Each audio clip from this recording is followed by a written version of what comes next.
come to a common conversation. And if anyone back here wants to sit in the inner circle, there's some places available. It's just like school. It is. It always is that way. All right, so this overall project is called Dorset Tomorrow, around the future of the community in an era of climate economy. I'm Paul Costello. I'm facilitating this session. We basically have an hour and 15 minutes. The discipline that we're under is to consider, what do we even mean Dorset Tomorrow to begin with. Think about, this title was developed by the steering committee because they wanted us to think about the big picture future of Dorset and put our ideas on where Dorset is now in terms of the big picture of its well-being. What are some of the challenges that Dorset faces as it looks to the future? And then what are some of the big picture ideas that you have that Dorset residents could rally around as you look to action towards a strong future for this community, as you all define it, because no one else knows what's good for this community. As I've said, there are places up front for those who would like to sit in the middle of the circle. I feel bad having everybody, so many people behind me. Maybe I'll stand over here or something. So as you think about this community, I guess my first question would be, does Dorset have a vision? Is there a vision for the future of where you're going as a community? Sir? Isn't there a town plan? There's a town plan. It's being rewritten right now. Yeah, and we have people from the Regional Planning Commission who are working on it, and it's a good planning effort going on. I wonder why people in the steering committee, which were people from all walks of life, thought it was important to have a discussion of the big picture of what could happen for Dorset tomorrow. Is there a context, a unifying need for why you'd want to have this kind of conversation? Anyone want to take a stab at that? Well, Yes. I'm on the planning commission, so I've been involved in this rewriting of the town plan.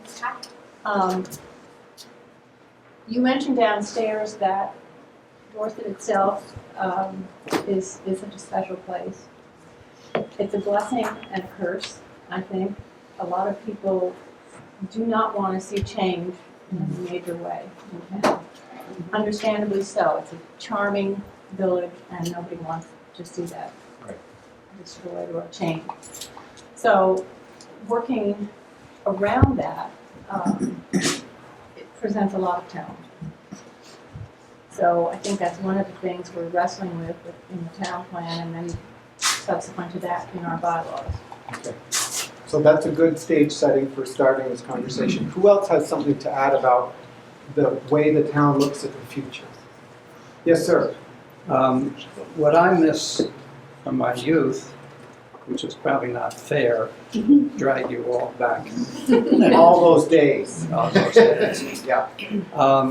Is the disappearance of residences in the core of the villages. Oh yeah, residences in the core of the villages. They're all being turned over to businesses. Okay. So that's an observation on the change. Manchester too. Yes, sir. We have some pretty serious infrastructure issues with water. And I think that's something that we're now looking at doing, and we've recently made some changes to it, but I think, especially on the East Dorset side, is becoming, like 20 years from now, especially with climate change, things starting to get a little hotter, streams starting to dry up a little bit more. I think we really need to start looking at some alternative, water supplies and getting our 100-year-old pipes fixed, and how are we going to do that within the next 20 years? Do you have public water in the village center? In both. In Dorset Village, we have a water supply. It recently was modified to an individual well. Yep. And then in the East Dorset side, it's fed off of a spring, just strictly for the village. Most everybody else is on their own individual wells. And wastewater? Wastewater is all individual. There is no town sewer. Okay. All right, so good to have that on as a context. What are other significant issues as you look to the future? I think the highways that go through our East Dorset and Dorset, and the amount of traffic, increasing traffic that is going on those roads. Yeah, 37. 7 and 30. Other big things. that you- Demographic changes in the state of Vermont.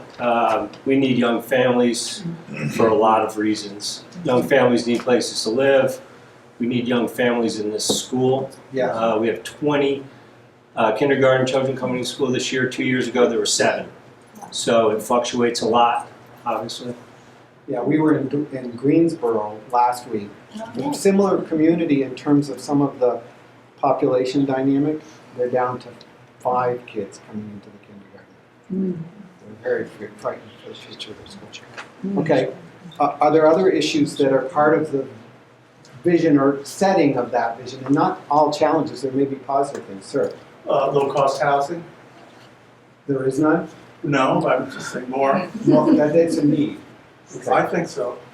Okay. I think it's hard to find rental units and low-cost housing to own, and so somebody who wanted to work here, it's pretty hard for them. We only have one designated low-cost area right now, and there's the potential to have another one on Raptor Lane if that happens. Right. Raptor Lane is also a big opportunity for looking at the future. 'Cause Right, that's it's a clean slate right now, and the town has to decide what they want to do with it. It's a large undeveloped lot that was meant for development that was recently purchased by the town, and the town has a myriad of options to do with it, and one of them that's being kicked around is putting, affordable housing in there. Yes, ma'am? I wonder about business and industry for this area. I find our taxes keep going up, and a lot of it is, we don't have a lot of businesses and industry and zoning for that type of thing, where, young people could find jobs and families could find jobs in that kind of situation, Right. and we'd be more productive as a balance to everything on Right. the vacation line. Right.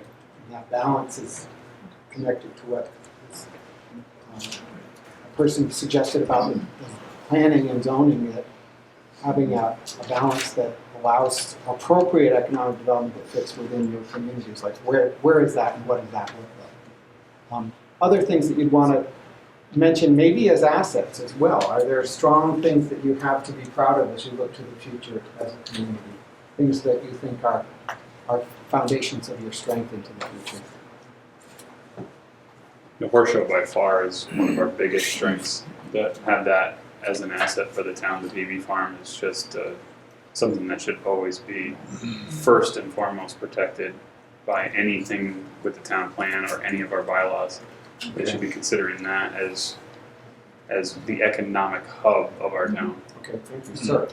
Yeah, I think another asset that we have in Dorset and some of the surrounding towns is actually, one of the reasons when people move here, one of the reasons they chose this area is actually our education system. We have in K-8 and then 9 through 12, we both have, it attracts, if you go to other communities and in a community like, in Bennington, when you talk about, what are your strengths and weaknesses, they tend to, that's more of one of the things they have to try to improve. Right. It's an asset for our community. Terrific. That's a great thing to be able to say. Are there other key assets that give you strength for the future? Yes, ma'am. The natural beauty of our area, the hiking trails, the bicycling, everything you can do around here that's, it's great to be outdoors. Yeah, Snowshoeing. outdoors and environment, Yeah. incredible. Yeah. We Yes, have sir. the arts is another, in our area. You have a strong arts Strong arts community community. presence? Nobody ever talked about the Playhouse during our assets in the last conversation, but we have a theater here that's a top-notch theater, which is Yeah. incredible. It's famous beyond town, that's for sure. Other key assets that are part of the quality of life or the assets as you look to the future. We've got a long list of working lands assets, and probably there's a long list downstairs on energy and efficiency assets. But there are other aspects of community life that ought to be on the table in terms of strengths of this community. Our older folk are our assets. In what way? Their knowledge and their volunteerism and their commitment to helping keep Dorset what it envisions to be. Terrific, Enthusiasm that they provide for everyone. thanks. Yes, ma'am? I like, when I come up, I like the wildlife. The wildlife, I have deer in my backyard, and I'm on one of the major roads in Dorset. And I had deer and, I mean, some undesirables, mind you, like a bear that was looking for food, but birds, we have beautiful different birds and things like that here. Yeah, in the earlier I have session, big we heard that Blue heron across the street that Mhm. flies in. we saw herons and egrets coming into town. Yeah, We have one of the largest contiguous wildlife corridors in Vermont through the there's snow geese Sure. that land. Yeah, certainly the land use history. I mean, the quarries, honestly. Yeah. You know, you think about the history and how things developed here with the original settlements and whatnot. With the geology and the forests and, you know, and this goes back to the natural resources, of course, but. Well, including the forest products industry that's preserved and stewarded that incredible resource for generations. It's no accident that you have the beauty of the environment around you. I'm always Work. intrigued too by the history of this area, the Green Mountain Boys and the Kent House and all the homes that they stayed in, the streams that they, you know, had their horses watered when they were going up to Ticonderoga and the Revolutionary War. To me, that's intriguing. I don't think we hit on that very often in our, like a town, you know, tour or something of the homes or something would So be a maybe there's great an insight. opportunity there to serve. I think we benefit from our neighboring communities. We might not always see eye to eye, but we have ski resorts very close. Manchester provides a lot of things that we benefit from, parks, civic centers, museums, libraries, and we all take advantage of that. Awesome, yes. And I was waiting for the right moment to say this. So I'm Kat Byers, I work at the BCRC, and I've been working on the plan update over the past year with the Planning Commission. And one thing that has come up repeatedly as we've worked through the town plan and looked at opportunities to adjust language that's been in there for a while is specifically how Dorset relates to Manchester. And there's in the existing town plan a lot of language on relying on Manchester to provide a lot of services for the town services, and then also a lot of economic vitality and jobs. And I think that the Planning Commission in this round of updating the town plan has been putting a lot of thought into, and this is part of this future vision for what Dorset is there a way of revisioning the relationship with Manchester, which is really a revisioning of Dorset itself? What economic vitality, what jobs do we want in the town as opposed to always having to rely on Manchester, which is a great neighbor, and not everything can be provided here, but that's very much an active conversation as part of the town plan update. Okay, thank you. Other key things that you'd want to have listed as assets, and I'm going to turn in just a second to what are some of the challenges to the big picture future of this community. Yes. We have really strong and supported institutions in this town, like the Dorset Library, like the Dorset Historical Society, like the Dorset Church, the Field Club, even the Wilson House. Yeah. And I think these are important in that they contribute to the Dorset identity. Yeah. So there's a strong sense of identity. Yeah. Thanks. So visiting team members, very brief, unless it's. So their business community talks to each other and they cooperate. They work hard to hire local kids. It's really wonderful. I'd love to see that in every other town in the region. Terrific. Yes, sir. I'd like to build on what my brother said and what Scout said about the old folks and how everyone contributes. It's easy to look at some of the, there's not a lot of ethnic diversity, but there is diversity, and some people don't want to see change and other people are looking for it. I think that kind of diversity adds to our social infrastructure, because if you've got a lot of ideas that are floating around through the diversity, then you've got things are really thought through and they're whittled down, and when you get a consensus, it's a real consensus. But if everyone agrees, that doesn't necessarily mean that 20 years from now you'll still agree. So I think the fact, so I would turn your comment, Gay, around and say, actually, that's a really good thing if we can find a way to get people to talk about their perspectives and why they have different perspectives, and are there shared values and shared things. We all agree that Dorset's beautiful. We all agree that we want to live here. We all agree that we don't want it to change so much that it becomes so crowded that we have stoplights and we have traffic jams. So how do we, if we can put that on the table, maybe we can come up with really durable solutions. Okay, well, let's keep this conversation going, but let's turn, and if people are gonna add an asset, we'll capture them and, as we go, but what are some of the challenges as you look to the long-term future and sustainability of Dorset? Dorset Tomorrow. Big picture. Yes, ma'am. Finding employees. Also, we have an opiate issue here too. You have an opiate issue in Yeah. Dorset? Okay. And you're not alone. What does it look like? Well, families are being devastated and losing their loved ones. And it's happening here too. Okay. So we're not any different than other places. Okay. Other challenges as you look to the future? We talked about the age, and that may be, we could say that's a problem too, as we age, what's going to happen. Yeah, there's a richness to it, but you also, how is the next generation going to be able to be here? What does it look like for them to be successful here?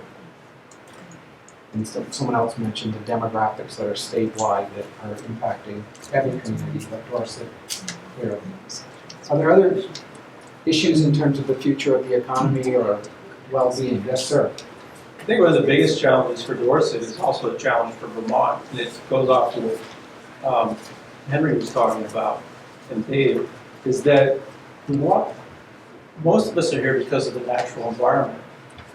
And in order to maintain that and then have the other things that we identified as challenges is really the hard thing to crack, I think. Have that balance. Have that balance where you don't have traffic lights, you don't have the traffic, you don't have the warehouse, the industry, and so on and so forth. But without those things, how do you get the jobs? How do you get the affordability piece? How do you get the economic parts to work? Yeah, so let me moving ask. away from a beauty-based, tourism-based economy to a more diverse economy, I guess. Yeah, so there's a great question in there. It's sort of like when we start thinking of action ideas, how do you preserve and protect the character of this place, its natural resources, the people? At the same time, you look at the things that would fit here, that would provide jobs, income for younger people, allow them to purchase a home or live here. How do you look at that regeneration alongside of the character that you want to preserve so much here? So are there other challenges in terms of that big picture, or we can just turn to start brainstorming ideas? Are there other parts of this challenge that you're going to face in the future? Sir? Well, I think, just kind of to follow on what you were just saying, I mean, real challenge here, Jim had said before, we need young people. Yeah. Basically, we have the same challenge that most of Vermont has, in that, it is one of the great things and one of the horrible things about it is it's really hard to make a living here. Yeah. And my wife and I, we've got 4 daughters, and all 4 daughters love Vermont. We kind of love to live here in a way, but it's just from a career standpoint, that's not in the cards in the near term. Yeah. So it's the difficulty of actually. That's a big part of the difficulty of attracting the people we need to have here to make Vermont a sustainable place is that it's just it is too hard to get by, so it's hard to attract young people. Okay, thanks. Are there other big challenges that you face? Sir? Don't we want economic growth? And doesn't economic growth come with more stoplights, and traffic, and people, and loss of open land? Maybe not everyone wants growth that does those things here. But economic growth, Everybody wants more. You may see I don't. towns that the economy is kind of sinking away from them because the heritage industries are gone, and they haven't reinvented a creative economy that fills and brings in new generation and looks at the next kinds of businesses rather than a major factory being in the downtown or something. So what does that look like? I think is a good question. Sir? But we are seeing some, Vermont is seeing growth in some areas like, the, higher value added food businesses. Yeah. It's in green energy related businesses and, and efficiency and all that. There are some businesses that are developing, in Dorset and in the area that seem to fit pretty well. Whether or not they can scale up or not is a big question. But we are seeing some things work that are still pretty Vermonty. Yeah. 7,000 new jobs in working man's businesses, 19,000 new jobs in clean energy businesses. So there is trends, and you certainly have energy assets in businesses right here in town. Sir? Our town is 6 square miles, and it's got a major mountain in the middle of it that divides 2 separate corridors, and essentially it's 2 towns into one. You have the west side of the mountain, which is the Dorset side, and then you have the east side of the mountain, which is the East Dorset side. You mean 6 miles square, or you mean 6 square miles? 6 square miles. So it's 6 by 6. Yeah, so that's 36 square miles. Right, 36 square miles. Sorry about that. And the East Dorset side is more of the industrial side, and the Dorset side is the more retirement side, second homeowners, older aged. Yeah. And that's where the like we were saying before, the export on the Dorset side is the real estate.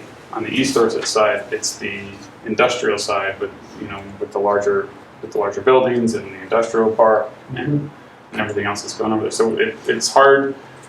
It's a hard fit when you say, what do you want to have happen, because it's really 2 separate sides, and it's a lot of locals that are here year round. The East Dorset side is filled with year round residents, and the Dorset side is 50-50 split for second homeowners and people who aren't maybe as invested as the people that are here year round. So it's kind of a little bit of a quagmire to. Yeah.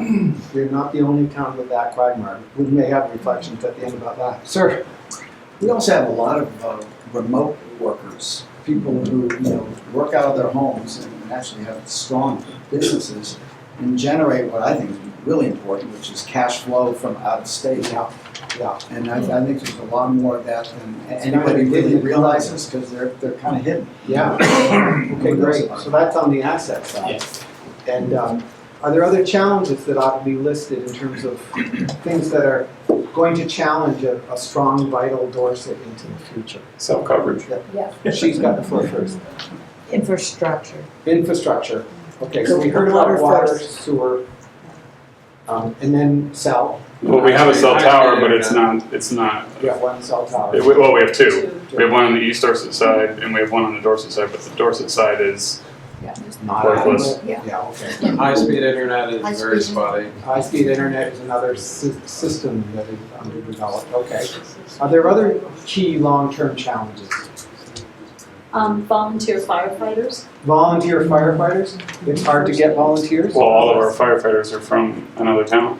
Okay. So they don't even live here. So if a fire happens here, they got to. Not in East Dorset. East Dorset's got their stuff together. Dorset's the same. Let's thank you for service.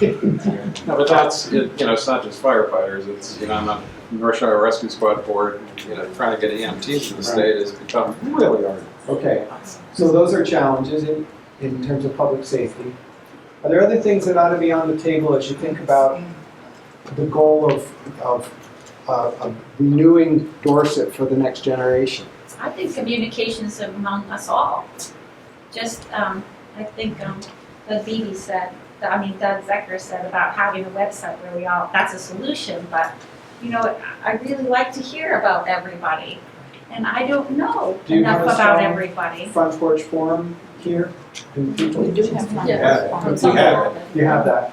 But not that active. Some people are. Manchester's is Dorset's. Oh, it's Manchester. So you don't have a local, hyper-local communications Dorset. Yeah, this one. We have a front page. Do you have a separate front page for? Okay. But the point is that that maybe there could be more communications. How often do you get together as a community and think about big picture directions? This is it. This is it? Town meeting. Town meeting once a year. How many people come to town meeting? 75. 70? A number of people. Total. 75 people come, so more people are here today than at town meeting. Yes, this is great. We've actually had, we've had community forums a few times. We had the North Shore Economic Development Study, we had the Dorset Billet Study, so we've had, over the past 10 years, we've had 2 other times when we've got together, but, it isn't frequent enough, but. So we've heard that you have a commission on, like a conservation commission, and that there's a regional outdoor recreation group that's looking at mountain biking trails. Are there committees of members of the community that are active around economic development, around projects within the community, that sort of thing? Sir. The select board has got a couple of committees working, one on, like we said earlier, the Raptor Lane project. Yes. And the second on a community-wide website. Oh, great. So There are that 2 website thing is maybe in the works. Yeah, so there are 2 committees that are specific to the select board. Yeah. I'm sure there's some others. Yeah, and you have a historical society, and you have the different institutions people have managed or mentioned that are historic parts of the character of the community. Okay. Let's start. You may come up with another challenge. That's okay. We'll catalog it as we go. But do people have ideas? Like when I think about the steering committee, and if anyone here from the steering committee wants to share an observation, the steering committee thought it would be really interesting to say, what do we need to do for the big picture of Dorset in the future? What's our vision? What is the big actions we ought to take, aside from knowing that we'll probably be working on energy out of this discussion, and knowing that they had set up forums around working lands and transportation and so forth. Do people have big ideas about what Dorset ought to do to make sure it has a strong, vital future? I think that's the problem. Ask somebody here what the vision or the mission statement of Dorset is, and everybody's just coming to themselves on it. And myself included. I can't tell you what the vision of Dorset is right now.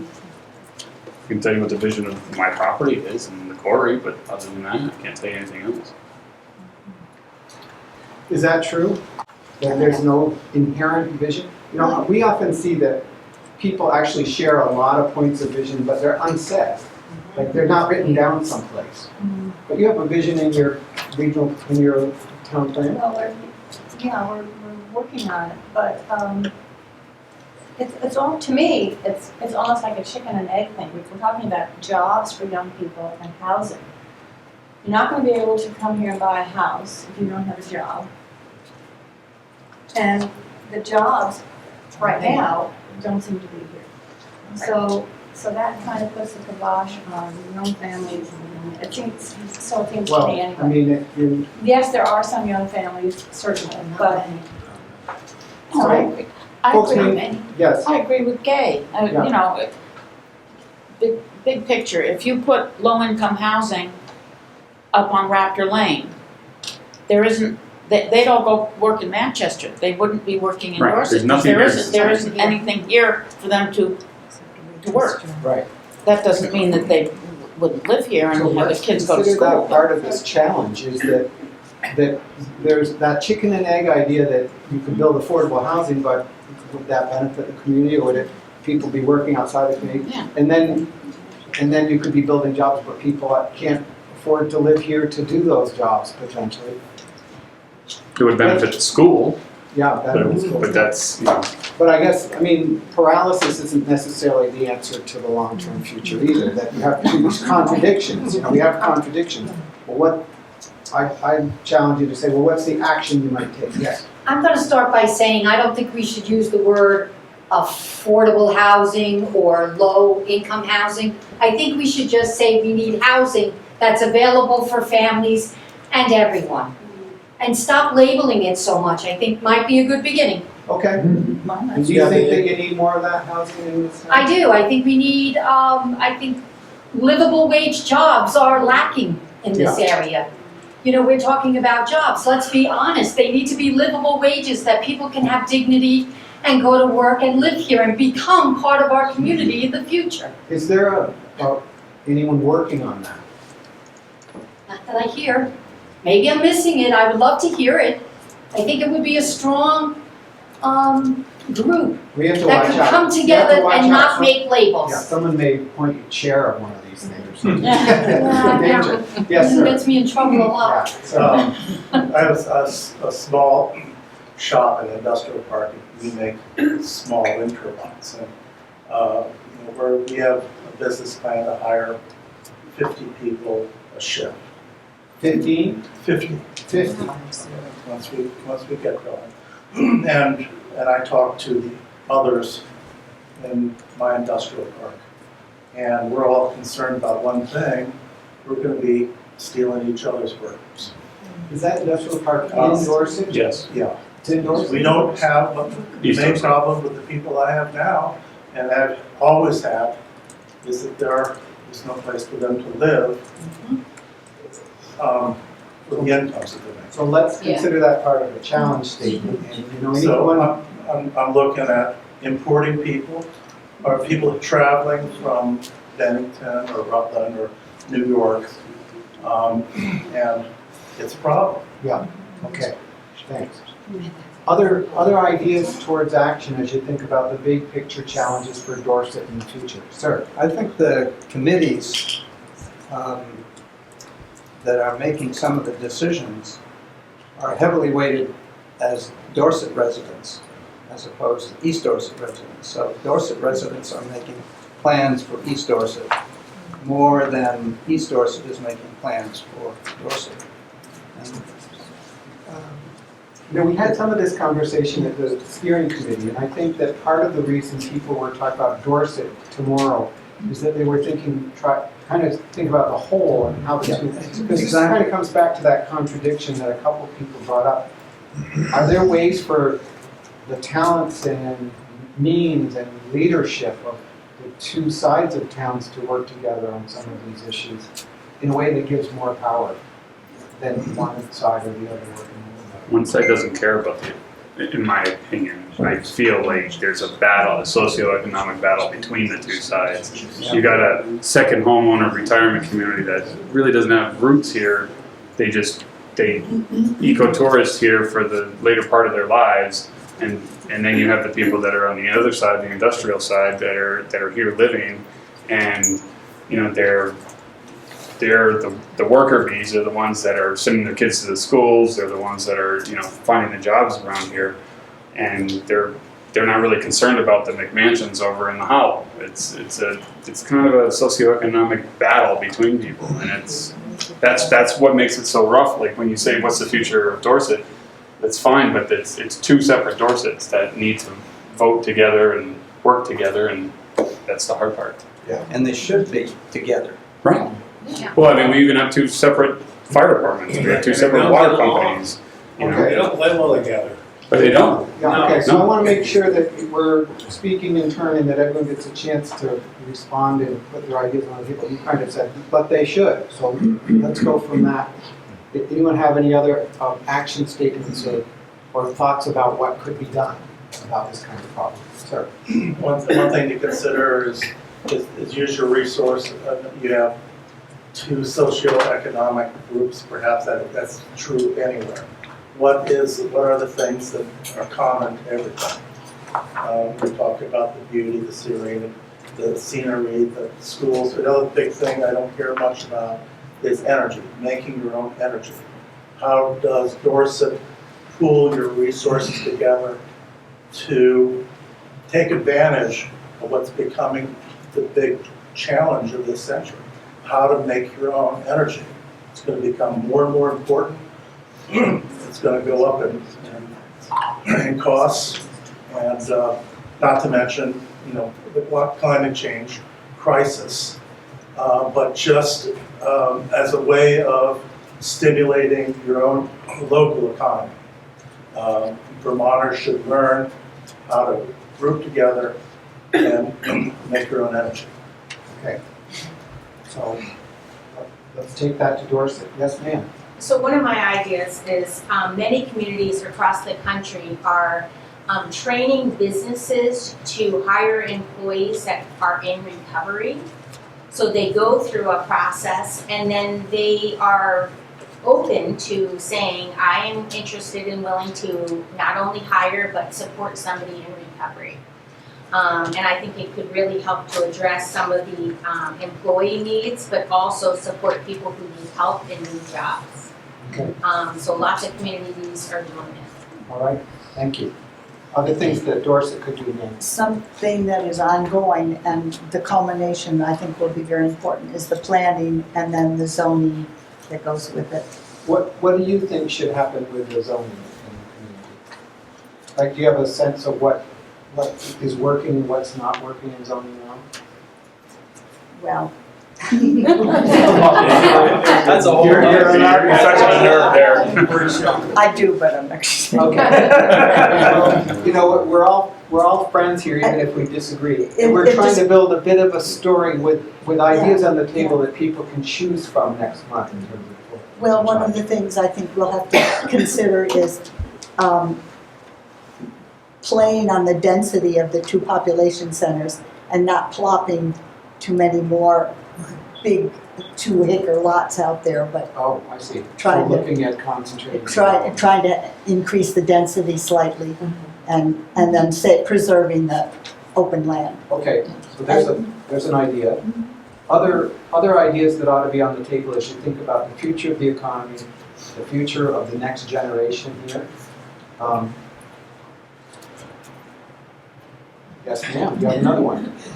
Encouraging some mixed-use areas, which would potentially be housing, but small businesses, not large warehouse size things, where they could work together. Yeah. And we have a few corridors where that could happen. Yeah, so you have some corridors that are relatively undeveloped, and you also have some infrastructure gaps around those areas that could potentially need investment. And you have some businesses that are ready to grow that don't have employees. And then it sounds like in our other session about recreation, where it sounded like there were a lot of potential jobs in everything from landscaping to the in-service industries, and it's hard to fill those jobs because no one can live here. And so there may be opportunities around all these different pieces of work. Other things that should be on the table, and I'm particularly interested in people who haven't said anything yet, but you're waiting, sir. No, go ahead, because you're waiting. Right. Oh, go ahead. Touching on what she said with the zoning is, years ago I was on the select board and we had a bunch of new zoning districts kind of plotted out and laid out, and it fell by the wayside because of a single project, and it just kind of petered out after that. But now that the town plan is being rewritten, it's a perfect time to revisit that and look at it, and again, deciding what our vision is, deciding if it is, economic growth or adding larger businesses over on that side. We need to really start looking at the town plan and making sure that whatever the mission for the town is spelled out in the town plan and then reinforced by the bylaws, specifically dealing with rezoning and making sure that we have mixed-use zoning and the corridors are covered and the mountain lands are protected and the open space is preserved, but yet can be developed for farming or anything else. Right now, it's kind of all jumbled together, and it's not very. I'm a surveyor and work for an engineering firm, so I do a lot of this side of the table stuff for the people, and trying to get a project passed is like pulling teeth sometimes. I just think that a revamp of the bylaws would be really, really good to look at now. Okay, so that's all on the note. Are there other ideas for people who haven't had as much to say? That could be in, we've heard about the challenge about opiates, we've heard about the challenge about zoning, we've heard about the challenge of the kindergarten class. Are there other big things that could be done to ensure the greatest possible vitality for this community as it goes into the future? Other actions? I have a question. It seems they have their town hall meetings when I'm not back up from the south yet. And so that's why this is such a great evening to see all these faces of people that I don't know and listen to their thoughts. They always have it like in April. I'm not back in mud season. I'd be an idiot, but if I didn't have to be. But my point is, I have heard about this Raptor Lane, and it sounds like the same old people are involved in that. I wonder if a thought would be to open it up somehow to the 50% of people that live here on, that you're talking about, on at least in the Dorset area, on the one side of the mountain, and of course the East Dorset area as well. I mean, are there anybody, if snowbirds, are there any snowbirds that have been involved in ideas for Raptor Lane? Because I've seen things that I would love to share with them. Up in where my kids live in Jeffersonville, they've done a wonderful job with a rail trail. Yeah. I mean, but I don't know anything about it or who to talk to, or are there? I find that balance is imbalanced. Right. We need balance in the And in the we thought can't- process. It's hard to do that when you're not here for 6 months. Yeah, you know, but- because the committees meet, Right, they don't just stop exactly. meeting in October and November. I understand that. Let's That's not my answer point. the question So I would- tonight. We're not really kidding. So the committee might want to meet down in Florida at some point. Let me Fort Myers, just that's where we all are. all we're trying to do tonight is not solve this one, but to get it down, because it's a question, but it's really an idea, which is to expand the committee to ensure that people from different parts of town are engaged in that process. Exactly. And contribute to the vision for it. And that's just an idea on its own merit that we don't have to evaluate tonight. We'll go on the wall and people get to think about it dispassionately next month. Sir? The town, not the town report, but the town puts out a newsletter on the internet, Okay. and you should sign up for that. So you're somewhat kept up to date. Is that happening all the time, regularly? Yeah. Quarterly? So some people don't know about it, it looks like. And if you just go to the website, you can see anything. Oh, you can? Absolutely. Yeah, And okay. all of the newsletters are posted there. Yeah, I mean, it might, I guess, for someone else was saying it'd be great to have a more vigorous communication thread. Maybe there's a way of pinging everyone who signs up or something so that everyone gets. Using technology. Rather than, using technology. So other ideas that should be on the table as you think about the big picture future of this community. We really haven't talked much about climate change and its impact on the future of the economy and youth and energy. We've done a little bit, and then of course there's the discussion on energy downstairs, probably talking about it a fair amount, but there are other big picture ideas. Sir? Paul, you asked the first question when you walked in here, what is the vision for Dorset? It hasn't been answered. I'm listening and I love their contributions and I love what people are saying, but they're all in response to what's happening today or what happened tomorrow. It's not focused on a vision. A vision's more of a dream-like concept that we're reaching towards collectively. And without that, there's going to be smatterings and contributions of everyone's current challenge. But all those current challenges go away in the sight of a vision that we're all reaching together. And without that, we're going to continue to have these fragmented comments and thoughts. And so if it were me, I would focus on create the vision of Dorset. Even if, and it's not a planning document. That's a response to a vision. The vision is the picture that we want. What is that? And it's not clear.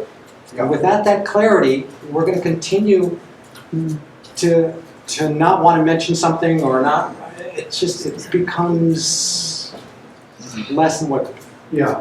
So probably a number of people on the visiting team will have reflections on this because we help people build visions all the time. And this, you can think of this as a 10-year project, or you can think of it as an exercise of community unity. It doesn't need to take a long time to develop a vision.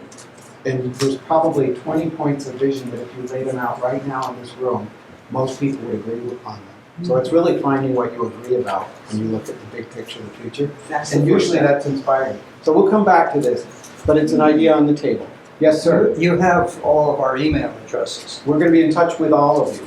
Can you keep us, make a newsletter or bring us up to date as things progress? Well, we're not going to do a newsletter for you. We're outsiders. But we are going to be in touch with you about the next meeting when we're going to put these ideas up on the wall and people will choose what's most important for collective action. And then we're going to rally resources to help you get them done. Yes, ma'am. What about either you or the town developing some sort of a broad-based questionnaire of what is your vision for Dorset? You know, and have some categories that could be developed, and then disperse that to the community and see what comes back. Yeah. I mean, maybe 3/4 of us don't want to change at all. Then that's your vision. But, you know, I mean, then there goes, you know, what, but. Well, when you ask for people what they stand for, it's usually a fairly ennobling exercise. You shouldn't think that people are just going to say everything should stay exactly the same, because people. No, I'm just. But anyway, we'll come back. I'll share a couple observations on this at the end. But for now, we've got it marked as a potential action. Yes, sir. When I think of vision, I think all of us should get up and leave the room, and it should be replaced by juniors and seniors at BBA. These are the kids that, when I think of the vision for Dorset or East Dorset, no offense, because I'm not the youngest person at the table every day either, but, you know, for me to have a fresh, vibrant idea, these are the kids that we want to go away to college, come back and live here. We all know what's happening with these bright young kids coming back here. They're the ones that know why they don't want to come back here. We're trying to figure it out amongst ourselves when it's like, holy Christ. We need to ask that. You know, Okay. we pull up to our nice houses, and go out to our nice restaurants, go home, pull the shades, and call it a day. No offense, because, you know, sometimes we do that, but I mean, these are the kids who are thinking. They're the ones we want to come back to. I think they're the ones that have the idea of the future and how that's placed. We're past that. Yeah, we block that idea in. Yes, ma'am. So if I understand correctly, you've held meetings like this in over 100 towns in Vermont? Yeah. I would love to know what some of the other towns have come up with. You know, if 100 towns have already met like we are meeting now, surely they must have come up with some phenomenal things, and I would be very interested in finding out what that. You can go to our website and look under our community work. There's an incredible depth of stories of community. We've seen towns do multi-million dollar streetscape improvements, water and sewer projects, health broadband projects.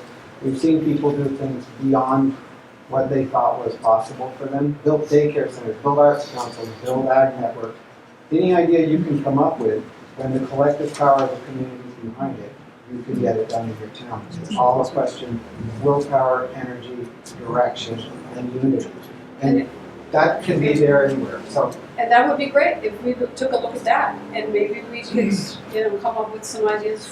We think from my point of view, you're coming up with ideas right now, and next month you're going to choose between those, and I have no doubt you're going to do big, dramatic things. So, like, I almost think looking back at what other towns have done isn't as good as what you're doing right now. In a way. Sir, did you want to say something? Okay. Other people have ideas. We're going to turn to our, and I'm talking way too much, we're going to turn to our visiting team in a second for their reflection. So we have a few minutes to get as many ideas for action as possible. Sir. I've had the feeling that in some ways we're like a sleeping giant. We have a lot of potential, but I think we're kind of a little bit sleepy about it. I feel this is a group that's really very energetic.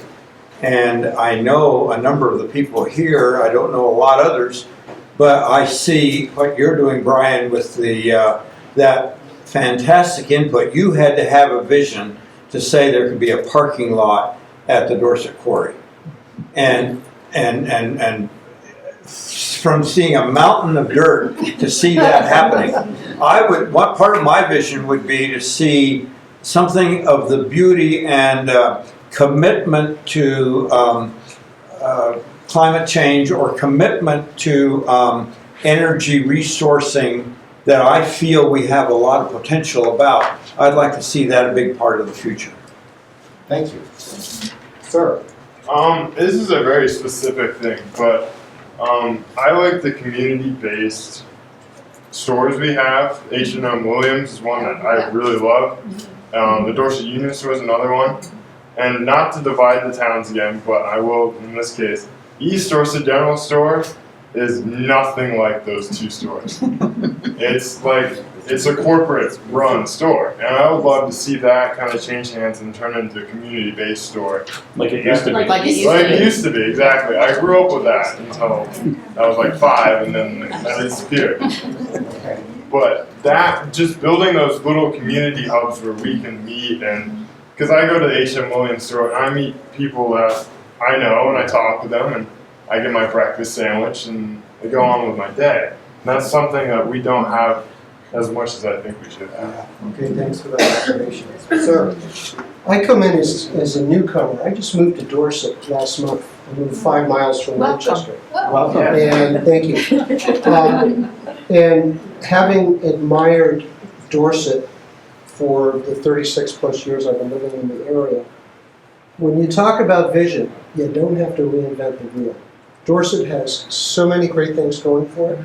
I'm not saying it just because I live here, but I'm living here by choice. First and foremost is the preservation ethic. You don't need to force yourselves into, or we don't need to force ourselves into little compartments that aren't just going to work because we want affordable housing, we want more jobs. Every community wants that, but there are the constraints that exist in this community in terms of geography, in terms of, you know, the division of older versus younger. It's always been this way. It may not change, but there are, you use the term community assets. You don't have to reinvent the wheel when you come up with a vision for what Dorset's going to look like. Take what has worked well, do what can be done to carry those forward, and maybe tinker around the edges a little bit. And I take that from Manchester's experience, which is just not cohesive at all. Okay, so I'd ask if there are other action ideas in the next 4 minutes or so before we start checking in with our community visiting team about what they've heard as most thoughtful. Any last big idea or elephant in the room? It seems like we got a lot out into the open on this situation. I'd like to see more diversity in terms of racial diversity, ethnic diversity, and so forth. So build on what we have, but I mean more, so. Welcoming people. Welcoming people. In all of this. Okay, anything else? Sir? I think Henry had a good point. There's a family here, the Brits, and he works out of his home, and so he brought his job basically with him. Yeah. And so we could promote that more. That would solve a lot of our problems. Yeah. You know, getting young families in here. Yeah, yeah. Sort of the home-based digital economy businesses. People working in San Francisco. That would require the broadband and the cell coverage to be fixed. And that's in our infrastructure challenge. So, and it was also part of the previous conversation that these are things that are possible to potentially work on. Any other last ideas for action that ought to be on the list for us to think about? All right. Well, what a thoughtful conversation. We've learned a tremendous amount about the community. I'm just going to go around and ask folks on the visiting team to share our reflection, not to choose the thing that you should do so much as sort of share our reflection of what they've heard around a key theme or potential direction. And Don, do you want to go first? Don Campbell Sure. from Vermont Land Trust. Yeah, Donald Campbell from Vermont Land Trust. But both, I have two reflections for you. Both of them really come more from neighboring towns. So I'm on the select board in Bennington. And the first one is almost more like a cautionary tale, but I was very interested to hear about the divides between the different sides of Dorset. And it strikes me that we are in an ever increasingly divided society. Things are getting worse and worse and worse, and we can't say that it's normal. So from Bennington's perspective, you know, we have Bennington, and we have the village of Old Bennington, and the village of North Bennington, and supposedly our select board's in charge of it all, but it is a mess. And I would say, I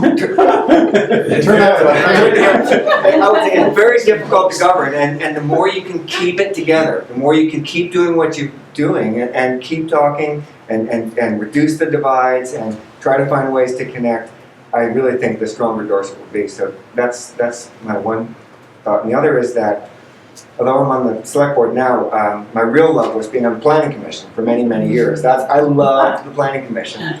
And, but the idea of rewriting zoning before you're really clear about, don't call it vision, because I understand you don't want to call it vision, but before you're really clear about some of these things you're playing with, like, do we want economic growth? What are we willing to give up to see that economic growth? You know, do we want more housing? What are we willing to give up to have more housing? It feels really hard to do the planning documents, the zoning documents, if you haven't really done that work first. And it feels like you're writing the rules to a game before you decide what the game is, a little bit. We're doing town plan first. Okay, yeah, And that's so. almost completed. So to the extent that articulates what you really want, then you can write the zoning. But Well, I'm a little bit I haven't really heard a clear vision of where Dorset wants to fall on this piece of kind of growth and economic development, and what Dorset's willing to give up to see that happen. Yeah, we're going to figure that out. Yeah. So I'm going to ask Rebecca Ellis, Okay. the new head of Congressman Welch's office. Correct. And I share with you, I'm an alumna of my local Waterbury Planning Commission and Select Board, so had that joy as well. I was struck that there were a lot of different ideas here and visions, and any one of them would actually be a great vision. Some of them are project-based, and I think that's sort of normally what communities do. You know, build a new wastewater system, build a new store or downtown, and those would all be great projects. But another thing that I heard here was also this really strong desire for more communication. And I think that's a little bit unusual for a community, and that everybody wants to know what other people are doing. And there are some resources available, like Front Porch Forum or this quarterly newsletter. I kind of wondered if that in itself, it's more of like a value-based vision of let's communicate more. Like Dorset might be the place you go, you know, to know what that it's the place where everybody knows what's going on, and that could be the vision. And I was kind of thinking of the play on the Dorset, it could be the doorstep, like somebody knocks on doorsteps and tells you what's going on, and like physically is there, and there's, you know, maybe students are part of that, going around the community and knocking on doors. I'm at your doorstep, you know, Dorset at your doorstep, or something like that. But anyway, so I think there's a lot of great ideas here. Thank you. How about you, Tom, head of natural resources for Senator Leahy? You know, I think that take a close look at the notes that get posted by Paul and his team, because I think the vision statement is already in there, and you'll be able to, once they're down, kind of pick them out. And you know, what I heard, I would agree with Rebecca that whether it's at the community store or getting to town meeting, et cetera, there's a real desire for more communication and bringing together some disparate parts of the community. But what I saw was there isn't a huge deficit here that you need to all just hugely struggle to overcome. Things seem to be going pretty well, but it stands for improvement, which is almost a curse because you don't have this huge target to shoot at. But there's a lot of good that can be done, and I think the vision will come out of what you've already said here. And I checked a bunch of things, and I won't repeat them, but they'll get posted. And I think there's also a lot of self-awareness, and this is important, of sort of what is doable within the context of Dorset and East Dorset as a community, and where you need to look regionally for some of realizing some of what that vision is, whether it's jobs or workers or some of the other facilities. And so being aware of what role Dorset as a community has, and where collaboration with some of the surrounding communities is critical, also is embedded in a lot of these comments. So I think this is heading in a good direction, and you'll have all the tools you need to work with between the town planning process. I'm a reformed town planner. And Recovering town. what this process daylights in the next step. Thanks, Tom. Catherine Byers from the Regional Planning Commission. So I was really heartened by the amount of consensus that I heard on topics that, in my experience, again, working with the town plan, there's been a lot of trepidation on whether or not there is broad community consensus on issues like needing more housing, wanting more jobs so that folks can both live and work in town close to home. There's been a huge amount of trepidation about whether or not there is consensus, and I know that this isn't the entire community, but you guys are certainly some of the major movers and shakers in the community, and I hear a huge amount of consensus. And all of that consensus has, I think, through the work of the planning commissioners, been integrated into this updated town plan. As Gay mentioned, we're very close to the final draft, which I believe is going to be presented, I think, just 2 months from now for the Planning Commission. I would encourage everybody to look at it. While everybody's pointed out that a vision is for the community is really a community conversation that's iterative and it's never totally settled upon, the town plan is a repository for elements of that vision. And everything that I've heard here tonight has been incorporated into the town plan. So please engage with it because it's by no means absolutely finished. It's actually at the perfect moment for you guys to look at it and weigh in. And then the next step is doing the bylaws. So right now is the perfect time to engage. Thanks. How do we do that? You follow the Planning Commission, and they have, their monthly publicized meetings, and they're going to have a draft that's available to look at, and we'll be going through public hearings starting in the next few months. Thank you. Jonathan, you want to share an observation? Yes, there's a lot here. This is great. I think Tom mentioned something that was on my mind that I'd like to state, that a lot of times with in looking to gather assets in the form of grants or utilizing state programs, sometimes it can seem that we're in a great place, but that means we're not eligible for something. And on the one hand, that does mean that perhaps some programs, like say like an opportunity zone, sort of recently developed, that is more applicable to other parts of the state. It does provide sort of an opportunity to really focus on what people in town want, because a lot of times projects chase dollars, and those end up being good projects at getting dollars, and maybe not good projects at meeting community needs. It can be frustrating to not be in the game for things, but it always precludes that possibility of something working just because it falls within a range of some sort of external source, which is kind of antithetical to what Dorset's all about, and it ends up being a good way to ensure that what's here is meant to be here. Okay, thanks. Did I miss anyone from the team? Okay. So I get to share a couple of reflections about the visioning stuff. We've done this, this is not our first rodeo, and every town we come to is interested in their vision for the future.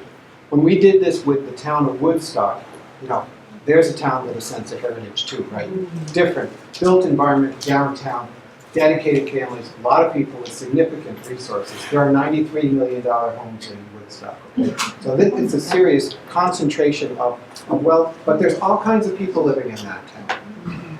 And they wanted to build a vision, so through this process, they prioritized that, they built a task force, and that task force started to say, well, what parts of our vision should we look at? And they decided to start with agriculture, and 2 months later, they were really working to support agriculture, and they didn't want to go back to vision. Because you could spend a year visioning, you could spend 10 years visioning around a planning document. But one of the things that we've been instituting in our regular community visit process is we ask the town, do you want us to do a visioning exercise? We get people in a room like this, but with the whole town invited, to say, I have a point of vision for 20 years ahead where we need to go and what we need to accomplish. And people will say, we need affordable housing for young people in our community. They say, we need to to double the number of children in our school for it to be successful. We need to preserve and protect our agricultural heritage and our beautiful natural environment. All those kinds of things. They say them and then we turn it into a ballot. We bring it back to the community, we put it online, we email it to people at home. People get to check off the thing that they agree with and leave blank the thing that they don't really want to see in the vision statement. Like one guy says, where was this? Where was this? Oh, up in Montgomery, one guy says, we want to have a collective marijuana farm so that we can each get our 2 plants out. And that one mattered to that guy. We put it on the list. It didn't make the consensus. But, you know, everyone's free and everyone gets to put their idea in. And then you come out and you actually find that there are fundamental principles that everyone agrees on, and it's not really rocket science. So we could do an exercise like that with this community if it was useful. I'll talk to John about it. It may not be what you need for your long-term town plan. We tend to do these not as official documents of the community, but kind of as a point of inspiration in terms of the things that you feel are most important for your future right now. And usually they are pretty inspirational. The second thing is, your town plan has a really strong function in terms of defining land use and the direction that the community wants to go with some of the fundamental infrastructure and other issues around the community. But the town plan given to a select board isn't necessarily the driver of the future of your economy. And it doesn't feel like there's a lot of organizational energy around driving. Someone said we're kind of sleepy. I don't think you're sleepy because you're not smart or energetic. I just think you haven't done the communicating and built momentum to have a strong sense of direction.